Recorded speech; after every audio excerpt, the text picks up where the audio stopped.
안녕하세요. 김유라입니다.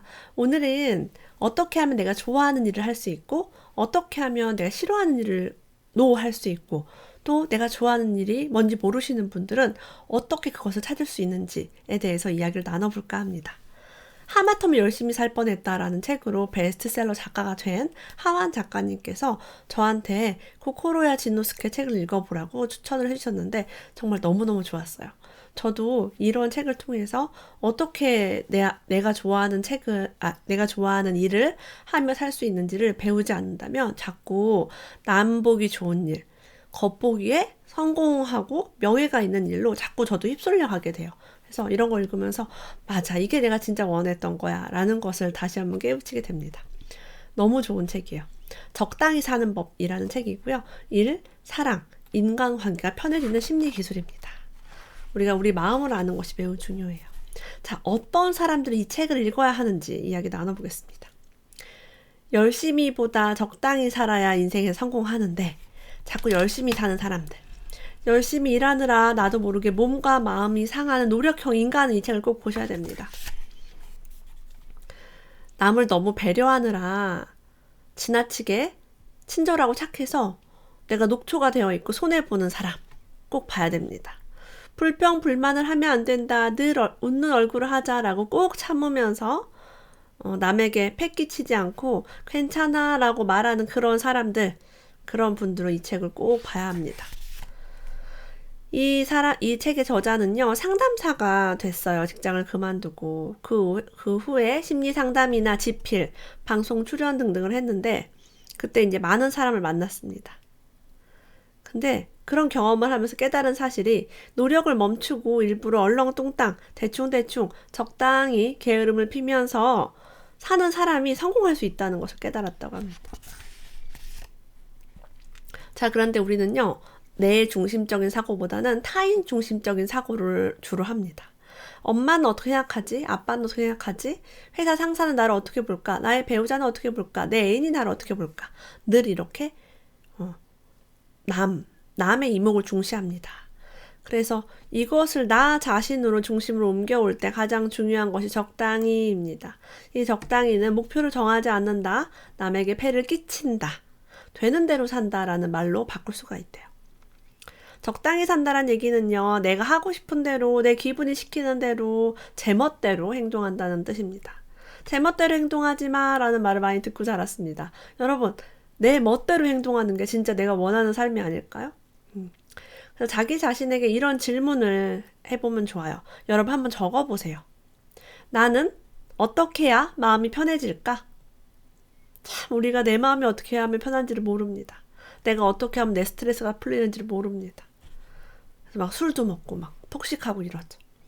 근본적인 해결책이 되지 않습니다. 나는 무엇을 좋아할까? 뭐를 좋아하는지 몰라요. 그죠? 말도 안 되죠. 어떻게 내가 뭐를 좋아하는지 내가 모를 수 있나요? 그쵸?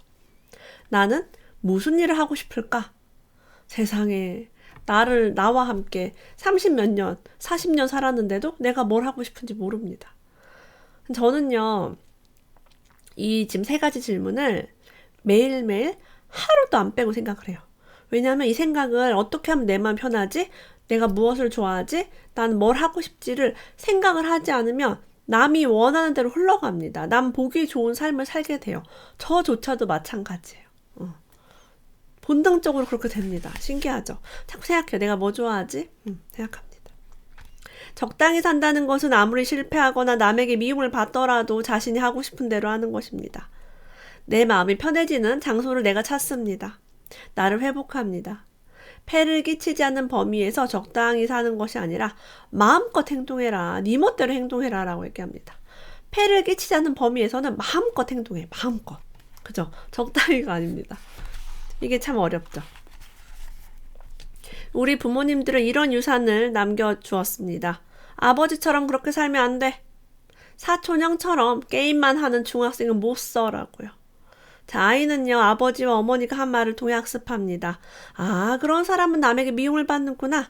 그런 행동을 하면 쓸모없는 사람이 되는구나. 자, 이런 가치관을 내면화합니다. 당신의 아버지와 어머니는 어떤 사람을 비난했습니까? 누구에 대해서 쓸모없다 하고 나쁘게 말했습니까? 우리의 머릿속에 있는 이 죄악감, 죄책감의 원인은 어렸을 때 들었던 이런 말들에 있을 수 있습니다. 중요한 것은 이것은 사실이 아닙니다. 게임만 해도 괜찮고 그 사람은 칠칠 맞지 않습니다. 우리 사람들이 흔히 하는 말도 우리에게 큰 영향을 미칩니다. 돈은 고생한 대가다. 학교에 가야 훌륭한 사람이 될 수 있다. 일하지 않은 자 먹지도 마라. 이런 말이 있습니다. 격언 대신 내 마음을 믿어라 라고 합니다. 많은 사람들은요, 이런 격언을 믿고요, 아주 그냥 고생을 많이 합니다. 일하지 않은 자 먹지도 말라고 해서 안 먹고 일도 합니다. 어느새 나를 행복하게 하는 것보다 고생을 하는 것이 인생의 목표가 된 사람들이 있습니다. 괜찮습니다. 이제부터는 내 마음을 믿고 내 마음이 시키는 대로 하면 됩니다. 너무 마음이 편합니다. 격언, 속담 그런 거 믿지 마세요. 어떤 사람들은요, 자신의 능력이나 미모를 밖으로 드러내지 않습니다. 예쁜데 예쁜 줄 모르고요, 능력이 있는데 능력이 있는 줄 모릅니다. 늘 내가 부족하다고 생각합니다. 우리가 어린 시절에 무언가 능력이나 미모를 드러냈을 때 질투나 심술을 받았을 수 있습니다. 형제 자매지간에 그럴 수도 있고요. 부모에게도 심지어는 질투를 받을 수 있습니다. 친구들에게 질투를 받을 수도 있습니다. 질투받지 않기 위해 안 이쁜 척하고 질투받지 않기 위해 능력 없는 척하고 그러고 살았습니다. 얼마나 힘들어요. 그래서 노력하지 않고 공부 잘하는 아이가 있을 수 있어요. 머리가 좋아서 조금만 해도 잘 돼요. 이런 거 잘난 척한다고 미움받을 수 있어요. 예쁜 아이가 당당하게 미모를 뽐내면 또 질투를 받기도 합니다. 자, 이러면 안 된다라는 게 내면에 들어오면은 내가 또 그걸 감추면서 억누르며 살게 됩니다. 답답하죠. 힘들죠. 우리가 예쁘고 우리가 능력 있음을 인정합시다. 가끔 여러분 많이 보셨을 거예요. 능력 있고 예쁜데 아니에요. 능력이 없어요. 아니에요. 안 이뻐요. 해요. 여러분 그거 보고 있으면 마음이 어때요? 아이고 답답해. 이쁜데 안 이쁘다 그러고. 그죠? 어떤 사람은요. 누군가를 보면 화가 납니다. 우리가 짜증나고 화나는 일이 삶에서 많이 있습니다. 나는 약속 시간 지키기 위해서 하고 싶은 일도 참아가면서 필사적으로 시간을 냈는데 상대방은 늦었습니다. 짜증이 나죠. 나는 쉬고 싶은데 꼭 참고 열심히 일하는데 저 직원은 계속 쉽니다. 화장실도 막 가고 전화통화도 하고 막 쉽니다. 나는 바베큐 파티장에서 힘들게 고기를 굽고 고기를 먹지 못하고 있는데 다른 사람은 계속 고기를 먹고 있고 구우러 오지도 않습니다. 얄밉습니다. 당신을 짜증나게 하는 사람은 당신이 좋지 않다고 생각해서 참고 있는 일이 무엇인지를 알려줍니다. 내가 바베큐 파티 고기 굽는 게 정말 즐거우면 그 사람이 고기를 먹는 걸 봤을 때 어때요? 기쁘죠. 난 이거 고기 굽는 거 너무 좋은데. 야, 나는 네가 먹는 게 정말 좋아라고 합니다. 근데 사실 나는 앉아서 먹고 싶은데 억지로 하는 거예요. 그럼 화가 납니다. 그래서 그 사람은 나쁜 사람이 아닙니다. 내 안에 내가 뭐가 하기 싫은지를 알려주는 사람입니다. 내가 나에게 짜증나서 답답한 것을 남에게 자꾸 돌리는 습관이 있습니다. 용기가 없습니다. 우리는 나 고기 굽기 싫어. 나가 저기 앉아서 먹고 싶어 라고 말을 하지를 못합니다. 사랑받으려고 인정받으려고 그 일을 하고 있는 나를 알아채야 됩니다. 그렇게 하고 나는 그만 구워야죠, 고기를. 자, 우리가 엄마를 보면 미안한 마음이 드는 사람이 혹시 있습니까? 조금씩 다 있지 않나 싶습니다. 태어나기 전에 엄마 뱃속에 있을 때와 그 이전의 기억에 대해서 이야기한 영화가 있대요. 일본 다큐의 신과의 약속이라는 영화라고 합니다. 그럼 어린아이들에게 물어보면 이렇게 말한대요. 엄마를 행복하게 해주고 싶어서 태어났다라고. 혹시 아이를 키우면서 너무 힘드신 분이 있다면 그 아이는 엄마를 괴롭히기 위해서 오지 않았습니다. 엄마를 두고 싸우기 위해서 오지 않았습니다. 엄마를 행복하게 해주고 싶어 왔습니다. 자, 근데 만약에 육아가 힘들다고 하거나 혹은 아이를 낳고 나서 가정 환경이 어려워졌다거나 남편과의 불화가 심하다거나 경제적으로 힘들다거나 기타 등등의 이유로 행복을 엄마가 느낄 수 없다면 아이는 이렇게 생각합니다. 내가 태어나면 어머니가 행복해져야 하는데 행복해지지 않았어. 내가 뭔가 잘못한 건가? 라고 생각한대요. 아이는 내가 잘못했다. 나에게는 힘이 없다. 라고 생각을 한다고 합니다. 그래서 아이는 나는 소중하지 않은 사람, 나는 소중하게 대할 가치가 없는 사람으로 여긴대요. 그래서 엄마를 불행하게 만들었다라고 많은 아이들이 착각을 하게 됩니다. 나 때문에 아빠랑 이혼을 못했어. 참고 살았어. 혹은 나 때문에 아빠랑 이혼을 했어. 라고. 나 때문에 엄마 아빠가 가난하게 살았어. 돈이 없었어. 혹은 우리 집엔 돈은 있었지만 나 때문에 엄마 아빠가 열심히 일하느라 고생했어. 라고 할 수도 있습니다. 혹은 내가 아들이 아니라 딸이라 엄마 아빠가 실망했어. 나는 실망시키지 말아야 해. 이런 것들 때문에 미안한 마음이 듭니다. 이것이 평생 동안 지속됩니다. 나는 못나지 않았음에도 못났다는 생각, 잘못했다라는 생각이 뿌리 깊게 가지고 있습니다. 자, 우리는요, 그만하고 싶은 일을 나도 모르게 계속해요. 사실은 나는 뭐뭐를 그만두고 싶어요 라고 있는 게 있으면 한번 적어보세요. 아침에 10,000원 전철을 그만 타고 싶다. 상사나 거래처의 재미없는 이야기에 웃어주는 행위를 그만두고 싶다. 사실은 음식을 만들고 나서 설거지하는 거 그만두고 싶다. 사실은 직장생활 그만두고 싶다 라고 적어볼 수 있습니다. 자, 그 다음에 이걸 적어보래요. 그 일을 관두면 가장 먼저 하고 싶은 일이 있습니까? 적어보세요.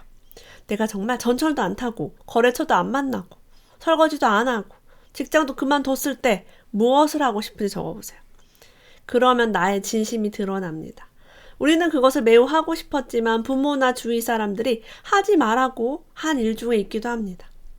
예전에 비웃음을 당한 일이나 기분 나쁜 경험을 한 일 중에서도 내가 하고 싶은 일이 있을 수 있습니다. 돈이 없어서 단념했거나 주위에서 넌 절대 못할 거야 라고 했던 일 중에서 사실은 내가 하고 싶은 일이 있을 수 있습니다. 그것을 여러분 삶에 조금만 가져와 보세요. 정말 내가 하고 싶었던 일. 여행이 될 수도 있고. 저는 여행도 하고 싶어서 요즘 여행도 많이 하고 있기도 하지만 아마 영상이 올라올 때쯤에 우리나라에 없을 겁니다. 여행을 되게 하고 싶었죠. 저는 음악을 너무 좋아했어요. 최근에 제가 피아노를 구입했고 음악을 좋아하니까 춤도 추고 노래도 합니다. 사실은 이것이 정말 예전부터 하고 싶었습니다. 여러분이 어떤 사람이 즐겁게 하고 있는 무언가를 봤을 때 화가 나는 경우 그때 보시면은 바로 그것입니다. 여러분이 포기한 일을 상대방이 즐겁게 하고 있을 때 화가 납니다. 마음이 질투합니다. 마음이 화가 납니다. 여러분이 포기한 일 중에 정답이 있습니다. 포기한 일 중에 정말 하고 싶은 일이 있습니다. 그것이 뭔지를 한번 들여다보세요. 여러분의 꿈을 여러분 마음속으로 가져오세요. 많은 사람들은요. 뱃살이 빠지면 수영복을 사야지. 나도 그래 나도. 상사가 쉬어도 된다고 하면 그때 쉬어야지 라고 얘기합니다. 저는 아이들이 크면 뭐를 해야지. 근데 어느 순간 기다리기 너무 힘들더라고요. 참을 수가 없었어요. 나 너무 힘든데 아이들 클 때까지 언제 기다리지? 애는 셋인데 그걸 깨달았습니다. 자, 여기 써 있어요. 뭐뭐 하면이라는 말에 뒤에 오고 싶은 오는 하고 싶은 일을 하래요. 수영복 사야지 사세요 그냥. 쉬어야지 쉬세요. 여행 가야지 가세요. 조건이나 변명, 제한 등은 일단 전부 제쳐두고 먼저 행동하라고 합니다. 이 사람은요, 이 책의 저자는 일이 잘 풀리면 무대에서 노래해야지 라고 몰래 생각했대요. 심리 상담사인데 노래를 한다고 합니다. 이 부분도 저랑 되게 비슷한 점이 있어요. 결과적으로는요, 쓸데없는 일이 진짜 재미있대요. 세상 사람들이 봤을 때 아무 도움이 안 된다라고 생각한대요. 저도 이런 게 재밌더라고요. 별 도움 안 되는 게 재밌습니다. 이것이 우리를 행복하게 합니다. 자, 우리가요, 하고 싶은 일을 하는데 가장 중요한 것은 부모님을 떠나보내는 것입니다. 이게 무슨 얘기일까요? 부모님이 살아있든 돌아가셨든 부모님 떠나보내기를 꼭 해야 합니다. 이것은 정서적인 독립을 의미합니다. 자, 우리는요, 부모님이 하면 안 돼라고 하는 것들을 대부분 하지 않고 자랐고요. 부모님이 원하는 것을 하면서 컸습니다. 예를 들자면 뭐 공부를 하고 대학을 간 것들이 그렇죠. 왜 갔나 싶어요. 예, 공부는 저랑 취미가 맞지 않습니다. 부모님이 놀라거나 포기해도, 부모님에게 혼나거나 버림받아도, 부모님을 울려도 자신이 하고 싶다고 생각하면 일단 해야 하며 자신이 하기 싫다고 생각하면 하지 않는 것이 중요합니다. 여기에는 용기가 필요합니다. 라고 해요. 부모님께 부모님 놀라게 할까봐, 혼날까봐, 울릴까봐 우리는 많은 것들을 포기하고 살았습니다. 더 이상 그렇게 살 필요가 없습니다. 무한계 인간은요, 부모 말 듣지 않습니다. 성공한 사람들은 부모 말 듣지 않습니다. 우리는 부모의 삶을 사는 것이 아닙니다. 나의 삶을 살아야 합니다. 부모님은 다가올 세상을 알지 못합니다. 저는요, 연예인들도 보면요, 부모님이 반대했대요. 그런 사람들이 대박 나더라고요. 그죠? 자, 우리의 삶에는 어떤 것들을 채워야 되냐? 하기 싫은 것들을 다 끊어내고요. 이런 것들로 채우라라고 합니다. 설레는 것을 해라. 이것도 저랑 너무 비슷해요. 저랑 완전 비슷합니다. 네, 한번 읽어볼게요. 나의 인생에서 설레지 않는 사람과는 가급적 만나지 않는 편이 좋고, 설레지 않는 모임에는 가급적 가지 않는 편이 좋으며, 설레지 않은 일은 가급적 하지 않는 편이 좋습니다. 사실은 가고 싶지 않은데 그래도 가는 편이 좋겠지? 라고 생각하는 모임에는 가지 않아도 됩니다. 가는 편이 좋다라고 하는 남의 눈에 신경 쓴 선택을 그만두라라고 합니다. 설레는 것만 사고 설레지 않은 것은 버려야 합니다. 음식도요, 여러분, 아무거나 먹지 말고요. 설레는 것만 먹으면 더 이상 살이 찌지 않는다고 합니다. 제가 다이어트한 이후로 열심히 하고 있는 것이 바로 설레는 것만 먹는 것이에요. 제가 진짜 아무거나 안 먹어요. 여기 써 있어요. 좋아하는 음식부터 먹는다. 제가 가난한 마인드가 있을 때는요, 배부른 음식을 먹었고요. 싫어하는 음식으로 배를 채웠어요. 왜? 좋아하는 음식은 비싸니까 뭐 밥을 많이 먹는다거나 막 그런 식으로 싼 거. 국수 되게 많이 먹었고, 비빔밥을 먹을 때도 밥을 한 공기 더 시켜서 비벼서 나눠 먹고 막 이랬단 말이에요. 항상.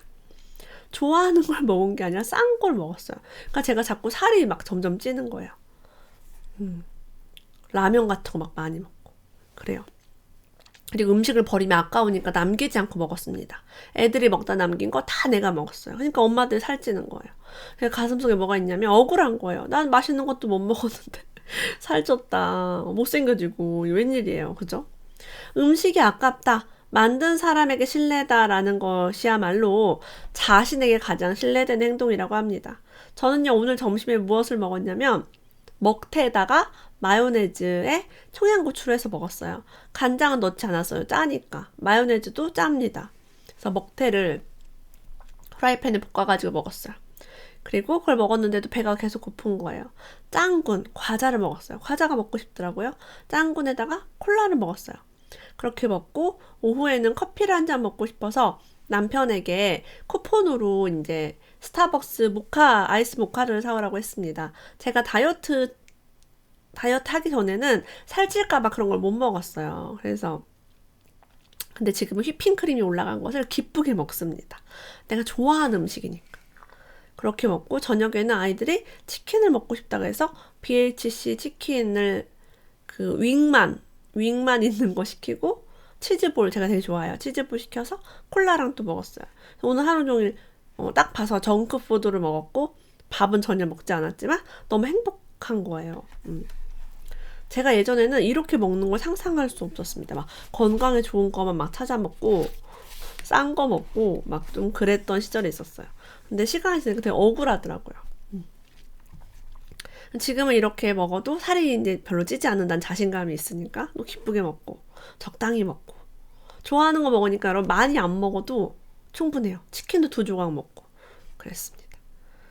자, 우리는요, 아까 부모님을 떠나보내야 된다라고 얘기했죠. 부모님의 인정받는 걸 멈춰야 합니다. 그 다음에는요, 부모님에게 듣고 싶었던 말을 모아보라고 합니다. 그런 다음에 그 말을 소리내서 말해보라고 해요. 거울 보고 말하면 정말 좋습니다. 그러면 신기하게도 마음이 치유되고 또 도전할 용기가 솟아납니다. 라고 해요. 이 고코로야 진노스케가요, 열심히 했구나 라는 노래를 만들었대요. 듣고 싶었던 말, 하지만 듣지 못했던 말을 모아놓은 가사가 있대요. 가사 제가 읽어볼게요. 열심히 했구나. 잘 참았구나. 언제나 눈물을 참으며 약한 소리도 하지 않고 잘 버텼구나. 포기하지 않고 정말 대단했어. 멋있었단다. 이게 부모님에게 듣고 싶었던 말이래요. 어릴 적부터 듣고 싶었지만 듣지 못한 말이 무엇인가? 한번 적어보시고 거울을 보고 지금의 나에게 한번 해주세요. 스님, 최희수 작가님이 이 말을 많이 해주셨습니다. 사랑하는 예쁜 내 딸아, 이 세상에 잘 왔단다. 네 잘못이 아니야. 사랑하는 예쁜 내 딸아, 이 세상에 잘 왔단다. 네 잘못이 아니야. 이 말을 들었을 때 너무나 눈물이 났어요. 정말 우리가 듣고 싶었던 말이 이런 말일 수도 있습니다. 어떻게 우리는 듣고 싶은 말을 평생토록 못 듣고 살았을까요? 그죠? 지금이라도 나 자신에게 해주세요. 자, 그리고요, 우리가 살다가 실패하거나 잘 안 되는 일들이 있습니다. 이럴 때 나를 비난하지 말고요, 나를 부끄러워하지 말고 이렇게 웃어보라고 해요. 하하하, 실패했네. 실패했어. 와, 실패했구먼. 그러니까 실패한 나를 부끄러워하고 수치스러워하는 게 아니라 그냥 웃으며 넘겨보는 거예요. 실수와 실패를 겪을 때마다 너무 심각해지는 게 우리의 문제라고 합니다. 후회하고 막 왜 그랬지, 나는 바보 같네, 이게 아니라 웃으면서. 저는 친한 지인들, 그러니까 실패에 대해서 얘기를 나눌 수 있는 지인들이 있으면 좋아요. 야, 나 이번에 뭐 했는데 완전 망했어. 나 뭐 투자했는데 야 완전 폭락해서 야, 나 완전 손해봤어. 야, 나 바보 같아. 이렇게 말로 웃으면서 하면 좀 치유가 돼요. 근데 정말 말 안 하고 막 숨기고 막 이러면 더 가슴 속에 들어가서 답답하더라고요. 그래서 우리가 실패한 것을 웃으면서 넘길 수 있는 거 되게 중요합니다. 복숭아 나무와 밤나무는요, 심은 지 3년이 지나야만 열매가 맺는다고 합니다. 감나무는 8년이 지나 열매를 맺습니다. 당신은요? 당신은 몇 년 만에 열매 맺기를 원하십니까? 자, 우리는요, 뭔가 하다가 아예 안 돼라고 포기를 합니다. 자연의 나무조차도 열매를 맺는데 그렇게 오래 걸리는데 우리는 조금 해보고 포기해요. 3개월하고 포기하고 6개월하고 포기하고. 성공한 사람들은 절대 포기하지 않습니다. 여러분이 좋아하는 것이 있다면 포기하지 마세요. 좋아하는 것은 무조건 잘 됩니다. 이분은 상담 교실을 운영합니다. 커리큘럼의 강도를 점점 낮추었대요. 쉽게. 이것도 필요 없고 저것도 필요 없다라고 말하면서 내용을 줄여갔다고 합니다. 그랬더니 무슨 일이 일어났냐면 말도 못하게 편해지고요, 즐거워졌대요. 가르치는 사람이 너무나 많은 것을 주려고 하는 게 아니라 내용을 줄여갔더니. 근데 주위에 있는 사람들이 저절로 성장을 하게 되었다고 합니다. 아, 역시 방목해야 성장하는구나 라고 느꼈어요. 그러니까 아이들이 교육을 많이 받는다고 좋은 게 아니라 방목을 하면 더 잘 찾아갑니다. 그리고 이분이 이제 상담 강사인데 해외로 자주 놀러가 나갈수록 주위에 있는 사람들이 더 행복해졌다고 합니다. 자, 우리는 빨리 성장해야 한다라는 강박이 있지 않는지 한번 들여다볼 필요성이 있습니다.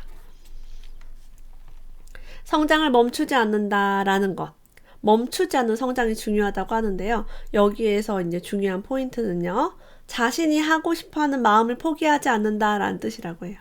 내가 하고 싶은 게 있는데 그걸 포기하지 않는 거예요. 뭐처럼? 8년 만에 열매 맺는 감나무처럼 자신이 하기 싫어도 하고 있는 일이 있다면 이제는 더 이상 이거 하고 싶지 않아요 라고 말하면서 화를 내도 좋다라고 합니다. 우리 그동안 너무 참았어요. 하고 싶은 일을 포기하지 말고 대신에 하기 싫은 일을 포기하라는 거예요. 왜 우리는 반대로 살고 있었을까요? 하기 싫은 일을 포기하지 않고 하고 싶은 일을 포기했습니다. 그죠? 우리가 무엇을 위해 사는지 한번 들여다볼 필요성이 있습니다. 끝으로 나는 잘하는 게 뭔지 모르겠어요 라고 하는 사람은 태반이에요. 자, 잘하는 일 찾는 법 너무 간단합니다. 내가 노는 곳에 나의 재능이 있다라고 해요. 사람들이 여러분에게 왜 대단하다고 하는 걸까? 나는 놀고 있는 것뿐인데 라고 생각하는 게 있어요. 어째서 이런 일을 부탁하는 걸까? 이런 건 엄청 쉬운데? 라고 하는 게 있어요. 그런 일 중에 당신의 재능이 묻혀 있습니다. 저는요, 부동산 투자하는 게 놀고 있는 것 같고요. 쉬워요. 안 힘들어요.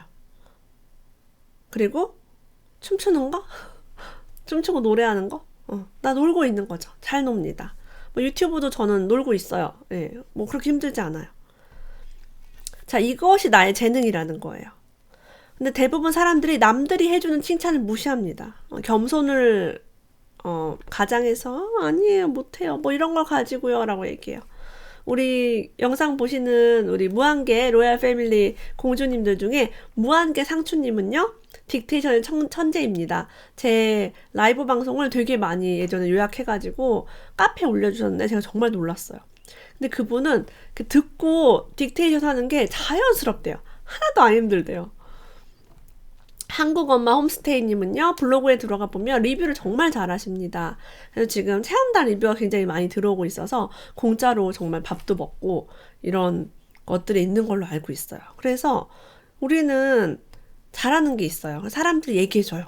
당신 이거 참 잘합니다. 그러면 있는 그대로 인정해보세요. 아, 내가 이거 잘하는구나. 그리고 그것을 지속하시고 더 재밌게 즐기시면 됩니다. 그래서 적당하게 재밌고 적당하게 게으른 삶을 찾으면 갑자기 운이 트인다라고 얘기해요. 오늘 고코로야 진노스케의 적당히 사는 법을 통해서 우리가 행복하고 즐겁게 사는 법 이야기 나눠보았습니다. 오늘도 함께 해주셔서 감사합니다. 다음에 또 만나요.